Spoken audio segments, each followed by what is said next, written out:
Topic number 3. Okay. Shite. This is actually a pretty cool topic. Okay, so What is it? has Francis Ngannou improved? And we took this topic idea from say his name.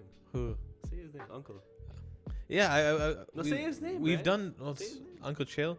No, we've done videos about Francis versus Stipe. Too many And- videos. 6 videos actually. 6. 6? 5 podcast clips, and I think You counted it? of course. Right. And we've done two with Francis for the. So it was one with Francis, Stipe. you interviewed Francis? I did. Oh wow. Honestly, listen, Francis, man. If you want to come to the podcast, no problem. Good luck getting that. But the reason I brought it up was we did a closer look. So it's like it's a review of what the fight between Stipe and Francis might look like now. So how does it go? What happens? One of the topics that we talked about during that fight was that Francis hasn't had that much in-ring time since the last time he faced Stipe. Fights. Huh? Just quick fights. over Yeah, and they're over quick again. fights. The longest one was like 1 minute and 21 seconds or something like that. Ridiculous, man. So in totality, he's had like 4 minutes or maybe less since in the octagon since his last Stipe fight. So the question is, what has Francis improved on? What can be different? So from the fights that he's had since the first Stipe fight, I looked through the very, very short amount of footage and try to take stuff out from those videos. So what can I see that Francis is doing better, right? What can I see from Francis that can indicate some sort of direction for this next fight? What happens in this next fight really is a mystery. You know that Francis is gonna go in there, throw big bombs, trying to connect, stuff like that. But what is Francis gonna do in this fight compared to last fight? A lot of the information that's going around, or the speculation, or the predictions, is mainly, including mine, mainly based off of hearsay. What do we hear from Francis's camp? What is he doing? Oh, he's wrestling more. Okay, he's wrestling more.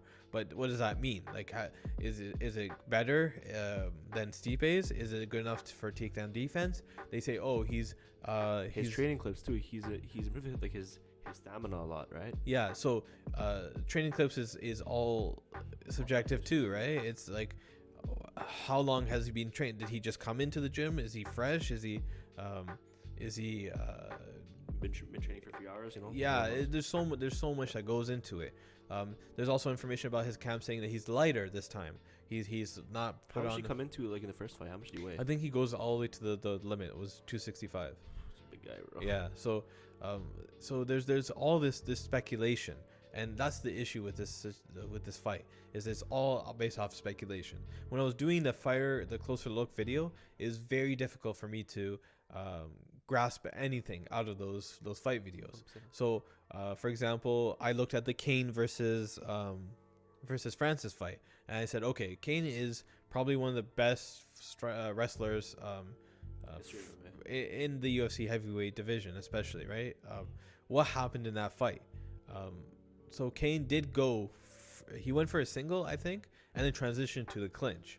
So it's hard to say, was Kane trying to go for a single and take him down, or was he using it as an entry point to clinch with him and then go against the fence? But you can't even use that fight because his leg buckled, right? No, see, and then there's that conversation as well. Before his leg buckled, right, where you saw his knee shake and stuff, he did get clipped. So you also have to take into consideration, what if that clip, when Francis hit him, caused him to go limp and then hurt his knee, right? Or maybe his knee never really got that hurt. It was because of the knockdown that I don't know what I'm saying, but you get what I mean. There's a lot of question marks in this fight. All you can really do is speculate. I think from the fights that I saw, his wrestling is a bit better. So he's a bit better at preventing takedowns from the early rounds. Because I don't know how it works in the second round, because he's never fought the second round. But against Kane, for example, he was able to stuff it pretty well. Well, how about the fight with Rosenstrike? What? Even that fight, like you can't. Oh, take yeah, much from yeah, it. It's yeah. literally just like he walked in there, threw his overhand right, the guy just got dropped. You know. Yeah. One thing you can take away from that is that he was going backwards. Right. When Rosenstrike was coming at him, Francis was going backwards, which is something that maybe you can take away from that fight. If Stipe tries to march forward too much, Francis has the ability to get him and touch him up. Yeah.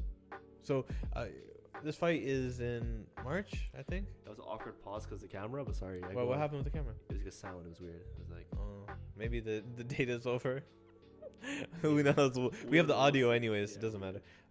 This fight is in March. Fight's in March. In March. Same month as the Izzy fight too. That's a stacked month, man.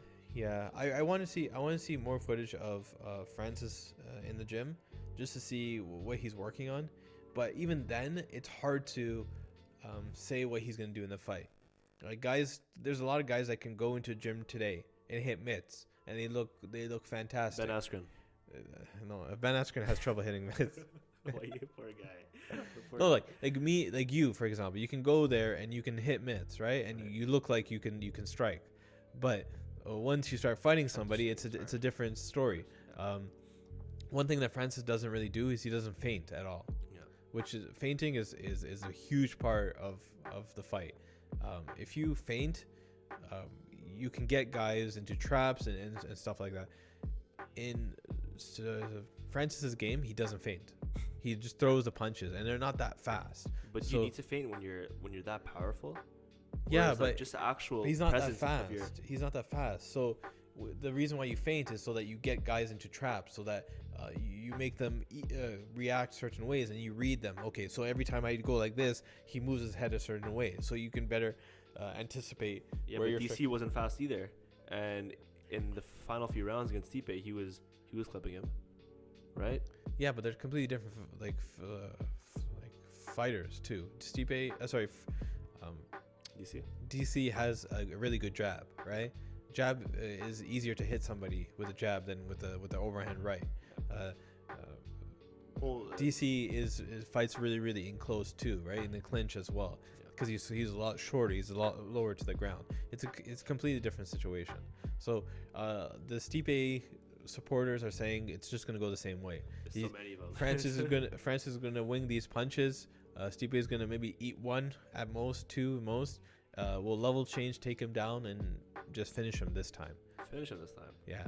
I don't know, man. These guys, listen, I got no shade for anybody, but you Stipe fans are like extremists, man. You guys go off in the comments. You can watch, anyways. You can watch our closer look video for Stipe versus Francis. It's a good video. 5K views. It's there's a lot of speculation in there. I talked about Stipe's chin, especially comparison to the last time he got knocked out by DC. So I get the criticism for some of the points that I have in that video, but there's so little to go off of. Like I had to figure something that I thought that could play a factor in the fight, and one of the factors I thought is Stipe's chin. Last time Stipe got knocked out was against DC, and the fight before that fight was against Francis. So Stipe just fought DC. Is it enough time for him to recover from that fight? Because he went 5 rounds and he ate a lot of shots. Yeah. So is that enough time for him to recover and absorb all the shots from Francis? I don't know. So go watch that video, leave a comment, say that you came from this video.